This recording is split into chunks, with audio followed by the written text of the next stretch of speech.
Bonjour, Monsieur Sergio. Bonjour, monsieur. Vous êtes l'un des concepteurs du basmatic. Je prononce bien? Du Bien, basmatic.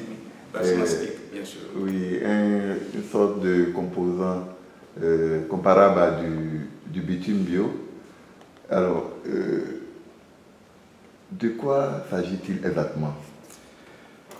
Basmastic, c'est un produit que nous appelons en termes techniques des polymères. Donc, nous sommes conscients par les exigences, les nouvelles exigences de l'environnement et la conception de la réhabilitation des routes.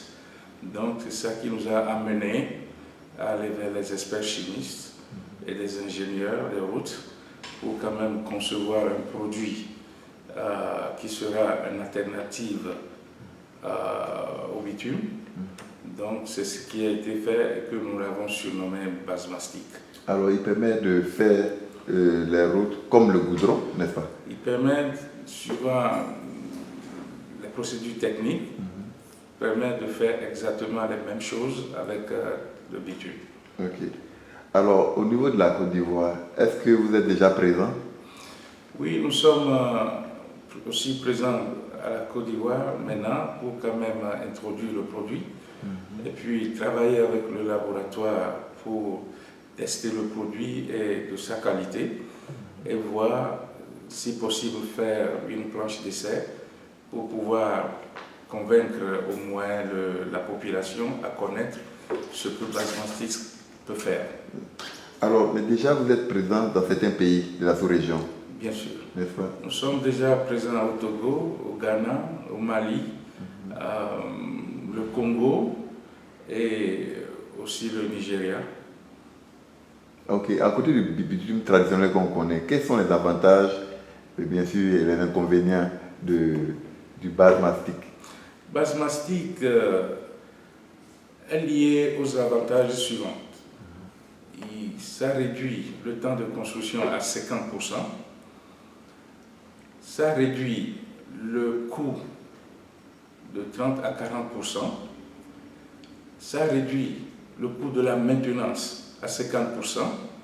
Ça assure les travailleurs et ça est un produit environnemental non corrosif, non toxique, non énergétique et qui répond exactement aux conditions environnementales qui exigent aujourd'hui dans le monde. Au niveau des pays occidentaux, ce produit est-il déjà utilisé?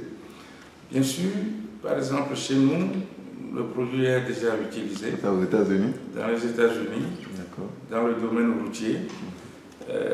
Même on a des preuves pour justifier nos références en matière de travaux exécutés déjà aux États-Unis.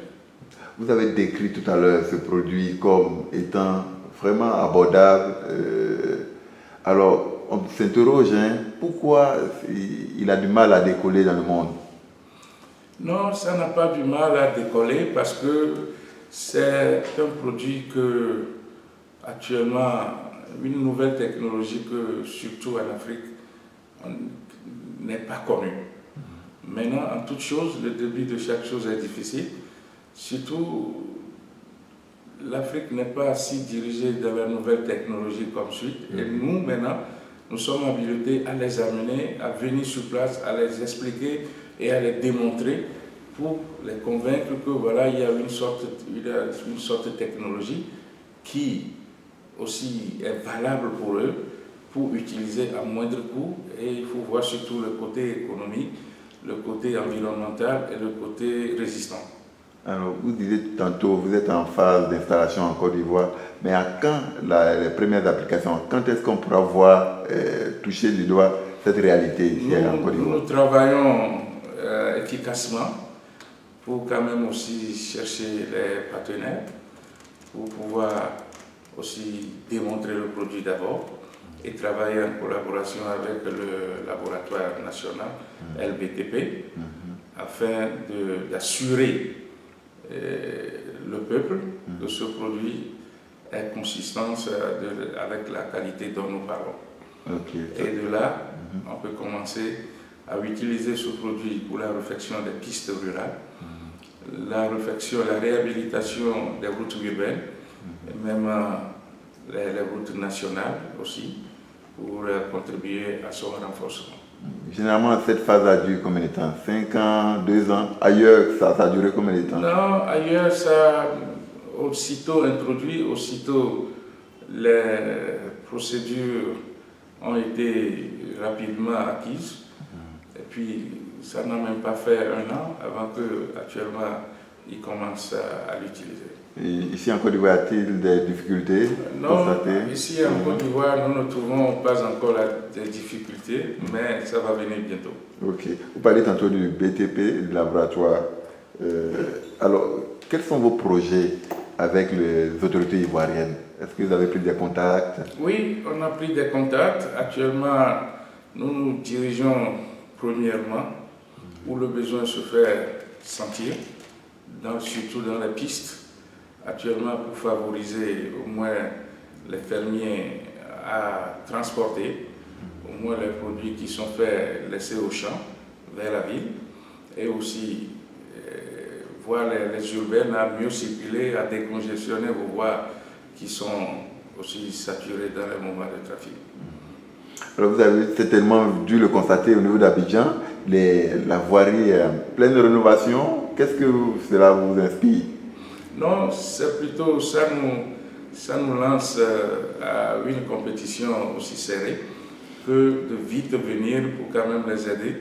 Et aussi, on fait appel aux opérateurs économiques de penser à nous et à cette technologie pour pouvoir les satisfaire aussi à moindre coût et le plus vite possible. Un appel à lancer? Oui, j'appelle et je lance cet appel aussi au gouvernement, aux opérateurs économiques, aux collectivités, que de faire part à nous et que nous allons aussi les aider. Mais bien avant ça, il faut qu'ils nous aident et que nous allons les aider aussi.